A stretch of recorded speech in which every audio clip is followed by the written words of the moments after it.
They're loud and they're colourful. The rapid fire pops and bright sparks of light captivate us. Come New Year's Eve, our skies come ablaze with exploding art. In recent years, fireworks burst onto our skies more and more often. We've had fireworks to commemorate National Day and other important events. We've had fireworks mark the maiden voyage of cruise liners to our port. And we've had fireworks to celebrate special occasions like our entry into UEFA. As a society, we seem to really love our fireworks.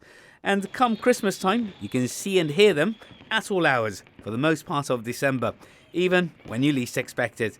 It was hitting over the last few years, and particularly last year, a crescendo to the point that, it almost felt that you were in Beirut in the 1980s. With the new rules in place, fireworks can only legally be used between 11 p.m. and 1 a.m. on New Year's Eve.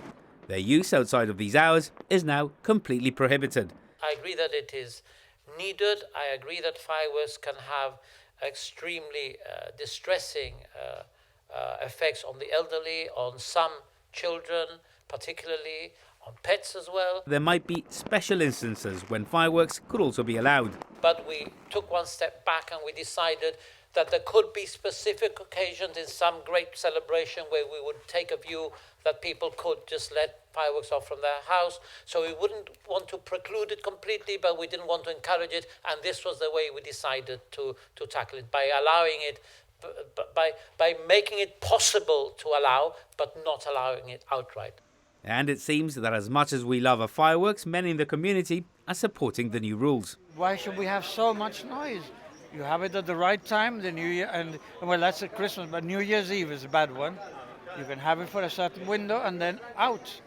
Mixed feelings and with that, but for the dogs mainly, yes, that's a good idea. Because sometimes they go on for 4 hours and it's a bit much for them. It's not only pets which are affected, but also the elderly and people who have autism. Surely when this stretches from the day before New Year's Eve till 3 or 4 days or even a week after New Year's Eve, then I think that it's pushing it a bit too far. It's a tradition that we have, and people might feel that if you take that away, it's not nice. But then obviously people with dogs and children that are kind of like scared with the fireworks, that would be a good thing. So it's kind of a balance. So 2 hours, I think, sounds like a reasonable enough time.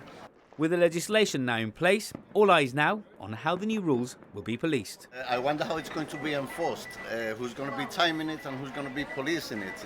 They might restrict, but ultimately you see for yourself what happens on the day, which is not what's legislated. Minister Cortes said this is somewhat complex. We don't want to arrest half of Gibraltar or 5 minutes to 11 on New Year's Eve. And clearly we have to do it in a way and have a practical approach, and we will be meeting the different agencies involved. So that involved customs, it involved LGP, involved the fire service and a few more agencies, so there was a lot of input. We have another meeting scheduled now for the 20th of September where we will discuss other issues like promoting awareness. As with everything, education will be key to change attitudes and behaviours. It's expected that an awareness campaign will be launched after the summer. And while fireworks will be restricted, the 2-hour window seems a reasonable compromise. Peace of mind for the many, and we still get to see off the end of the year with the spectacle that characterises it.